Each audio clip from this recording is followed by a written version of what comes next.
If you go to theme parks, and even if you don't, you probably know what a fast pass is.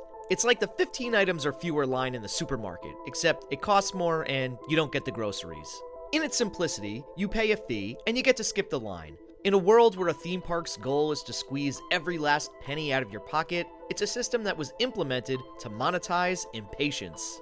The potential issue with it, as wonderfully articulated in YouTube documentarian Defunctland's video about the history of FastPass, is that in order to accommodate the people using FastPass, you have to slow down the people who don't use it. The more people using the FastPass line, the less people being let in from the regular line. I don't have any philosophical problem with FastPass, even when it's not exactly an equitable system. If you're willing and able to pay a hefty premium to not have to wait in line, you go, girl. When the system is operating in its best form, there aren't enough people opting into the FastPass to have it affect the regular line.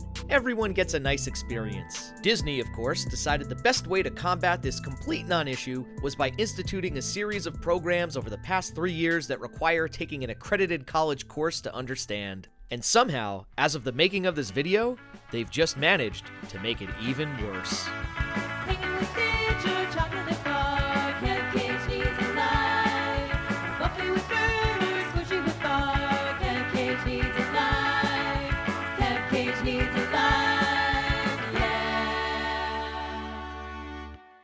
To understand why and how Disney has made an absolutely colossal mess of their FastPass system, let's take a look at what some of their competitors are doing. At Six Flags Magic Mountain, they have the Flash Pass, like the superhero Flash, because he's fast. Get it? The Flash Pass has 3 tiers, but 2 of them are a virtual queue, which is something different.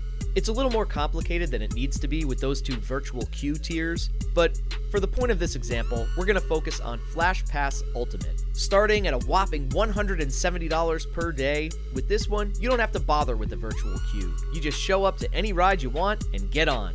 Keep in mind, this price is on top of the price of your ticket. Now, a day ticket for Magic Mountain starts at $49. The starting price for that non-virtual traditional Fast Pass is more than 3 times that. As you'd imagine, that price point prevents most people from opting into the system, and that's how it should be. If you really want to skip the line, pay up and be my guest. There's never enough people doing it to make the regular line slow down in any noticeable fashion. Next, let's look at Universal Studios Hollywood. They have the Express Pass, which lets you skip the line for every ride one time. It works for seated shows, too. For today, the price is almost $100,000. Wait a minute, that's gotta be some kind of mistake. The price for the busy season is typically between $100 and $165. Here, a day ticket starts at $109. On most days, you're essentially doubling the price of admission to enjoy the luxury of FastPass, which, again, dissuades a lot of people from opting into the program. Universal's system has little to no effect on slowing down the regular line. Pretty straightforward at Six Flags and Universal. Everyone's happy. With that frame of reference, let's take a look at Disney's plan. I'll give you a second to grab an Advil. You're probably gonna need it. Disney used to have a free FastPass system at their parks that wasn't perfect, but it was great as a perk. It involved physically walking over to a kiosk at a ride, scanning your ticket, and getting a little printout with a return time scheduled. Once that time passed, you were able to go and get another one at another ride. In Orlando, they actually had a system that would let you book rides in advance of your trip, which I always thought was kind of weird and killed the spontaneity of being there. But I guess if you're only going once and it's really important to check out an attraction, it was good to have the peace of mind that you wouldn't miss it. But during the COVID shutdowns, all of that went away. What replaced it was Genie Plus, a paid service that gave you access to Lightning Lane, but not individual Lightning Lane. We'll get to that in a sec. With Genie Plus, Disney went back to a digital reservation system. Instead of a traditional Fast Pass that lets you just show up and get on an attraction, you had to reserve a specific time for each ride that you wanted to go on. But you couldn't choose a time. You just had to pick whatever the next available time was. And you could only get your next reservation after you used the first one, or if 2 hours had passed, whichever came first. It also didn't work for every ride. The more popular attractions, the individual Lightning Lanes, required an additional fee on top of the Genie Plus fee, usually to the tune of around $18 to $20 per person per ride. The Genie Plus service started at around $15 per person per day, and to the uninitiated, it seemed like a no-brainer. Shoot, the one at Universal is $165. Hooray for Disney!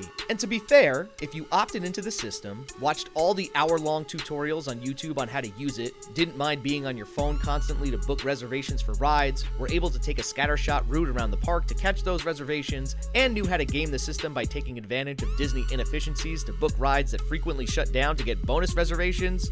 It was a great time saver at a great value. But if you didn't want to deal with all of that, the result was a huge problem. With such a low price point compared to other programs and a much more robust supply, way too many people were opting into Genie Plus, and the waits on the regular lines were getting horrendous. The priority obviously was going to people who paid, and the ratio of who was getting let in continued to atrophy. It was even worse for the individually paid rides. If there was any downtime, a posted 60-minute wait could easily double while you waited for all the Lightning Lane people to get in. Upon seeing this, did the company care that the guest experience for those not opting into the program was suffering? Of course not. While years ago the Disney difference used to stand for exemplary, world-class customer service, it now seems to stand for cost-cutting and price gouging. Attendance was way down, but profits looked good because they found a way to generate a revenue stream out of thin air. A masterclass in business. Brand health? Different story. Genie Plus started getting a bad rap, not just from the opposition to it, but from people who were using it. There were days where the Lightning Lane queue accepting paid guests was actually longer than the regular line due to so many people opting in. This suggests they didn't do their due diligence on the program, or worse, they didn't care. Either way, not great. So the Genie Plus service, which gave you access to some, but not all Lightning Lanes, got rebranded to Lightning Lane Single Pass and Lightning Lane Multi Pass. It's basically the same thing with a few extra add-ons like being able to once again book rides in advance of your trip in Orlando. But they also made even that more complicated because certain rides have tiers and you can only book one from each tier, but you can book 3 total, and it's exhausting even trying to explain this. And that was it for a while. Broken system, smoke and mirrors to show the company was profitable despite attendance issues, and a not insignificant number of people souring on the brand. But wait, it's getting even more complicated. Today's breaking news brings us Lightning Lane Premium Pass, which is, finally, a prohibitively expensive service that works like just about every other fast pass on the face of the planet. At Disneyland, it'll start at $300 per person per day. And you know what? I'm not even mad at that. It doesn't require reservations, so you can just show up and go on whatever you want, and it includes the one-off rides that you used to have to pay separately and individually for. Finally, they fixed the problem, right? Right? Of course not! This service is not in place of the other, cheaper Lightning Lane, it's in addition to it. So not only are we not fixing the problem, we're making it worse by adding more people to the same queue. To recap, Six Flags Magic Mountain has the Flash Pass that lets you go on any ride starting at $170 with day tickets starting at $50, and it's so expensive, not enough people use it to make a real difference. Universal Studios Hollywood has the Express Pass that lets you go on any ride one time starting at around $80 with day tickets starting at $109, and it's so expensive, not enough people use it to make a real difference. Disney has Lightning Lane Multi-Pass that you have to make reservations to go on a ride, so you're not guaranteed anything, and it also doesn't include some rides, and it starts at $32 with a day ticket starting at $104, so a lot more people use it, and it makes a catastrophic difference in the standby line. And if you want to go on the popular rides, you need to also get Lightning Lane Single Pass for another $20 per ride per person. Or you can get the brand new Lightning Lane Premium Pass starting at $300 and wait in the exact same lightning fast queue that the people who paid $32 are in. At least you don't need to make reservations. This system is, to put it mildly, an unmitigated disaster. The only solution is to leave Lightning Lane Premium Pass as the only option, which in theory would make up for the lost sales from the 2 canceled services. But the current leadership will never forego revenue in the name of enhancing the guest experience. Well, that's it. Go fight about it in the comments. I can't know how to hear any more about Lightning Lane. If this video resonated with you, please consider subscribing, and look forward to my next video where I'll probably be meandering around Knott's Berry Farm ranking turnstiles.